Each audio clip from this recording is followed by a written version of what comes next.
the latest situation dyan po sa may parte ng City Camp Lagun, ano nga may samot po dito nga banbantayan, dagiti kamang iti City Engineering Office kastamat dagiti barangay officials tabakamat nasulatan manan iti adu nga basura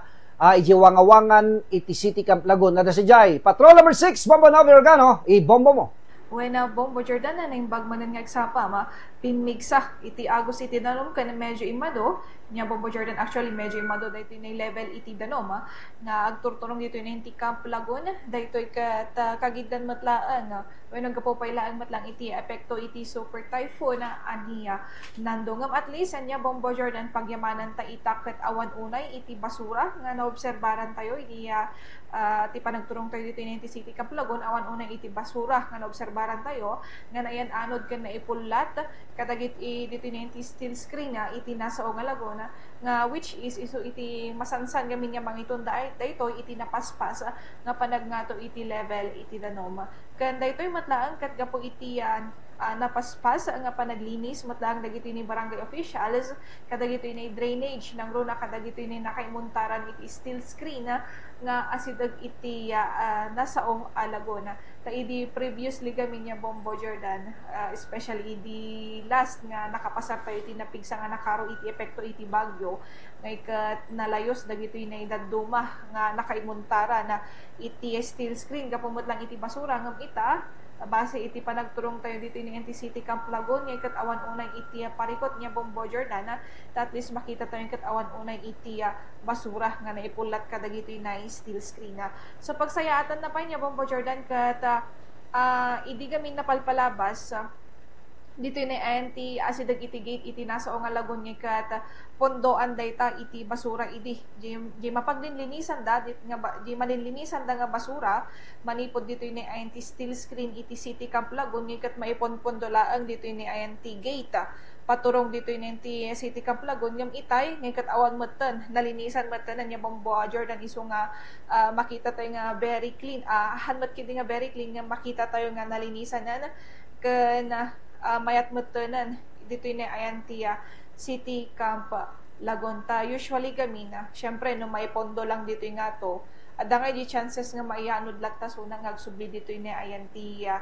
steel screen ngam ita nga ikat makita tay meten nga as in nga nalinisan awanan iti nakapondo nga basura dito ni INT asideg iti gate ngam no pay kasta mapalpalagipan latta dagito ni publiko iti panagridam nang runa kadagito ni asideg iti kanal ta posible latta nga adda iti chances iti mas panagnato pay iti danom kadagito inaya kanal especially kung natayon no haan nga mabantayan dagito inaya basura nga maipulat kadagito inay steel screen kastamot lang kadagito inay basura palagipmot lang kadagito inay publiko nga saan na payla ang irwar tapno ti kasta nga ikat saan dagito nga maiyangin wenno maianod kadagito inay drainages tapno maliklikan pay iti kung natayon nga panakapulat matlaan dagito inay drainage kasi dito inay syudad iti Bagyo ti may nga main nga rason no apay nga kun nato nga malaylayos dagito ni daduma nga kabalayan nga asideg kadagito na steel screen or kadagito ni kanal nga ikat gapo iti kadagito na basura so far nya Bombo Jordan awan pay mat iti nadamdamag tay paylaan nga minor landslide or minor nga layos dito na iti syudad iti Baguio so far mayat paylaan mat and hopefully agmalmalam aging gana agsapa aging gana nga pumanaw iti super typhoon nga ikat mayat iti sitwasyon iti amin iti ni INT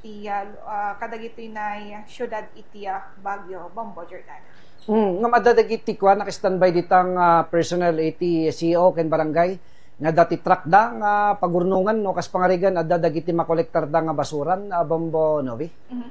Wena Bombo Jordan actually dito gamin NT City Camp Laguna CCTV monitored gamin daytoy halos amin nya kana ikat ada iti CCTV na isu nga dagiti ni barangay officials actually nga ikat CCTV lang iti pangkitkitaan da or pagmonitoran da and then no makita dan tulatan through CCTV nga medyo nangaton ken adun itinornong nga basura sada nga bumaba nga agturong dito ni INT City Camp Lagun nga linis sada nga ag-request iti truck manipod iti City Engineering Office nga manghakot kadagiti basura ngam itay ket awan met iti na imatangan tayo nga opisyales, awan met lang iti manipod iti City Engineering Office ken kadagiti ni heavy equipment Bombo Jordan ngam may pasigurado met nga monitored lata daytoy iti barangay officials through met lang daytoy na CCTV Bombo Jordan. Ken tinapintas Bombo Novi dati footage nga naalam ket mayat ken nanayas ti panag dalyasat dagiti danom kadagiti nga kanal Bombo Novi. Wala Bombo Jordan ang paiso day takinanam gaputa as in nga makita base mat iti observation tayo ken no ikumpara tayo kadagiti napalpalakas nga panagturturong tayo panang bisbisita tayo ti kanal ken diti ni City Camp Laguna. Previously kami nga ket iti mangituntunda iti saan nga nasayat nga panag-ayos iti danom wenno nabuntog wenno panag-urnong iti danom ket gapo kadagiti ni adu nga basura nga naiturturong kadagiti ni kanal nga may pulpulat met lang kadagiti ni steel screen ngam itay makita tayo mat nga awan unay iti basura nya Bombo Jordan so nga dayta mat iti pagsayatan na no dagiti na residents kuma ngay ket saanda nga ako natin ni agiblang kadagiti ni basura mas may mayat pay nga as in nga awanan iti makita tayo nga basura nga maianod kadagiti na steel screen tapno maliklikan mat lang iti panaglayos nang runa kadagiti ni residente nga asideg kadagiti na kankanala Bombo Jordan. Okay. Patrol sa isa, Bombo Navigan, and this is Bombo Radio Philippines, number 1 and most trusted source of news and information, Basta Radio. Bombo!